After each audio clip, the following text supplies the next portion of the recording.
Hi, good evening, Ram. Good evening, all the participants. Thanks a lot for giving us this opportunity.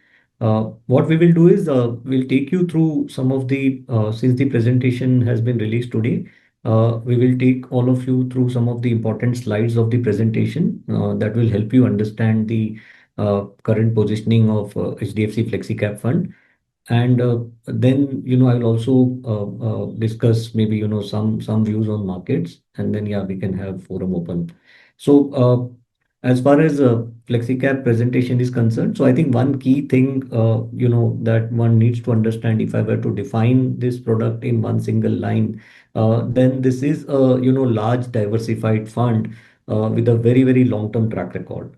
I think this is one way to, simplest way to define HDFC FlexiCap, that it's a very large fund in terms of size. It's well diversified, and it has a very, very long and a strong track record. Uh, Once again, to start, it's a large fund, diversified fund with a very, very long-term track record and a very strong track record. Uh, what is the investment philosophy or the core principles of this strategy? So it is guided by three core principles. First is valuation discipline. Why do you need to have valuation discipline? Because it does provide a high margin of safety, especially during periods of sharp market drawdowns. And when we talk about valuation discipline, it's not only, we not only rely only on P, but we, we look at all the, holistic valuation parameters when we are looking at valuation. So we might not only look at only price to book, we also look at, we not only look at price to earnings, we also look at price to book. We look at asset-based valuation. Sometimes, you look at EV/EBITDA-based valuation. Sometimes we look at EV to sales. Many times you will do DCF. So there are different approaches to, valuations that are being followed in order to, adhere to this valuation discipline. The second most important core principle is commitment to quality.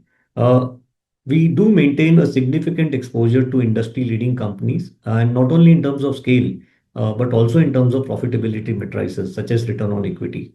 The other thing is that most of these companies, they have very strong management. Their track record is long and strong. They do have competitive modes, and these are businesses with strong governance track record. So these are some of the key filters, which go into stock selection. Uh, the third core principle is diversification. The portfolio is well diversified across sectors as well as across market caps, which thereby reduces concentration risk. And the last thing is that because it's a flexi cap fund, it has this flexibility to, invest across large, mid, and small, without, worrying about, what is the allocation to our large cap, or whether, if any mid cap has become large cap or any mid cap has become small cap. There is no forced buying or selling in this product, purely because of market cap changes or cap changes. So these are the three key, core principles with which generally the fund has been managed, and it will continue to be managed in this manner. So these principles, I think, have been there in the past, will continue in future. Uh, but when we think about, portfolio positioning, by adhering to these principles, what is the kind of portfolio positioning that the fund has? So for that, there are four levers to, alpha generation that a fund manager can follow. Uh, Among these four levers are the lever of stock selection. We will discuss, each of them separately. So there is this lever of stock selection that a fund manager can, adopt, which means that which companies one is owning versus benchmark. What is the overweight, underweight that, one has versus benchmark. Second is sector allocation, which means that which sectors one is overweight, underweight versus benchmark. And last is market cap positioning, which means that, whether you are overweight, large cap, mid cap, or small cap in your fund versus benchmark. Now, when it comes to stock selection, this is how the 31st March portfolio looks like. So one is that the core principle is valuation discipline. So that does not change. However, if you see today pure value, that is around 11% of the portfolio. Within that, we have companies which are part of energy sector. We have companies which are large commodity businesses, and we also have some exposure to PSU banks. So that together accounts for almost 11% of the exposure. Then we have almost 48% of the exposure to companies which I would say growth at reasonable price or growth at attractive price. Now, what is growth at attractive price? These are companies which are trading at a discount to Nifty, but their earning growth is either in line with Nifty or slightly higher. And growth at reasonable price are companies which are trading at a slight premium to Nifty, but their growth is also expected to be higher than Nifty over next 2 years. Right now, as we speak, almost 48% of the portfolio resides there, which one can say is like the heart of the portfolio. Here we have exposure to large private sector banks, we have exposure to large auto OEMs, and we also have exposure to one major airline. The next bucket is the bucket of turnaround. See, in turnaround, you are buying companies or sectors because you expect, the P multiple to re-rate and you expect earnings to rebound over a period of 3 to 4 years. Sometimes, these are sectoral bets. For example, IT sector is part of turnaround, or sometimes, and even diagnostics for that matter, or sometimes these are stock specific bets where you are taking a call on, management driving turnaround of a business, and those bottom up bets can be across sectors. So in our case, we have bottom up bets in pharma, we have bottom up bets in consumer discretionary, and on top of that, we have top down bet on IT as well as diagnostic, which are all part of turnaround bucket. And then 18% of our portfolio is what we can say is growth at expensive price. Uh, Now, see, so while India might be, growing at a certain rate, India is changing fast. There are segments of India or, components of India where underlying growth is tailwinded. Some of these segments would be segments like quick commerce, e-commerce, online distribution businesses, hospitals, electronic manufacturing space. So all these space, according to us, are attractive because, they are tailwinded today, which means that the underlying growth is higher. And as we speak, 18% of the portfolio resides there. So that, ensures that this is almost breakup of our entire portfolio because we would be having 5 odd percent cash as of March and 2 odd percent exposure to REITs. So that covers, almost entire exposure for us.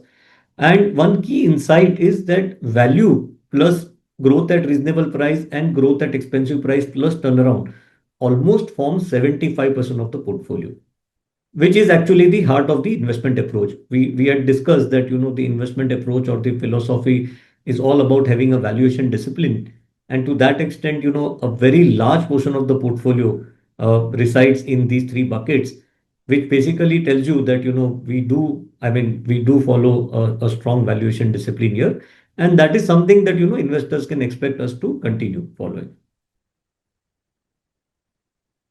Now, when it comes to sector allocation, uh, currently, we are overweight financials. Why? Because valuations are attractive. The other sector that we are overweight is consumer discretionary. This is largely on account of, overweight in auto sector for us. Here also valuations are attractive. Healthcare is another sector where we are overweight. However, here it's more about, our bottom up ideas. It's not that we have taken any top down view here. IT for us is neutral to slightly underweight, but valuations here are attractive. However, growth outlook here is weak, and that's why, this sector is not overweight for us. Uh, Real estate is another sector where, valuations are attractive and we have increased weightage. It's not visible here, but in later you will realize that this is one sector where weightage has gone up. Uh, our large underweight today, one is in energy. Why? Because we are underweight Reliance. Then we also have underweight in materials. Why? Because companies here have got re-rated as compared to past averages, specifically the global commodity businesses. And we also have a large underweight in consumer staples. But here, the reason for underweight is because we prefer discretionary over staples. So this is the overall sectoral sector allocation of the portfolio. Now coming to cap biasness. So if you look at market cap positioning, see when we took over this fund as of if you look at the Jan 30th positioning, we were underweight large cap, mid cap as well as small cap. Why? Because cash was almost cash plus REITs almost comprised 17% of net assets. From there, we have deployed, decent portion for of that cash. And today, as we speak, the change is that our large cap exposure has gone up. We are now overweight versus benchmark. Why? Because large cap index is one index where valuations have become very attractive. And to that extent, large cap exposure is an overweight. Mid cap is an underweight, and small cap, we are having a small underweight. So that's the overall, I would say, uh, positioning of the portfolio explained in the form of stock selection as a lever, sector allocation as a lever, as well as cap positioning. To repeat, from a stock selection perspective, valuation discipline is a key principle that is being adhered to. And as we speak, 75% of the portfolio resides in bucket of either value or growth at attractive price and growth at reasonable price or turnaround. And I think more or less, at least 60 to 70% of the portfolio at any point of time, should reside here. Right now, anyways, we are higher. Uh, in terms of sector allocation, as we speak, there are three subsegments of the market which are attractive in terms of valuations today. One is financials, where we already have an overweight. The other is, IT. IT, while attract valuations are very attractive, however, growth outlook is weak, and that's why I mean, we have reduced our underweight, but we are still underweight there. And third is auto anch. This sector, corrected sharply post war, and to that extent, we continue to remain overweight position there. So these are the three, segments of the market where valuations are attractive, and within these three, in two segments, we are already overweight. Uh, and third, in terms of market cap positioning, as we discussed, large cap is one area where valuations are very attractive, and that's why we are already overweight large caps. Mid caps, while we are open to buying mid caps, it's just that, attractive valuation opportunities today reside either more in terms of large caps or in terms of small caps. So that's why within these three, we are overweight large caps, have a small underweight small caps, and are underweight mid caps. Uh, this is the this is a data on returns of the fund. So out of 31 calendar years that the fund has finished completed, the fund has outperformed the benchmark in 21 years. I think that's a very strong outcome. Uh, and lastly, number of years that it has taken for this fund to double the NAV. One can see that on an average, it has taken almost 4 years for the fund to double the NAV, which once again, is a very strong outcome for long-term investors. So with that, I think that is, more or less on the presentation of HDFC FlexiCap as well as the positioning of this fund.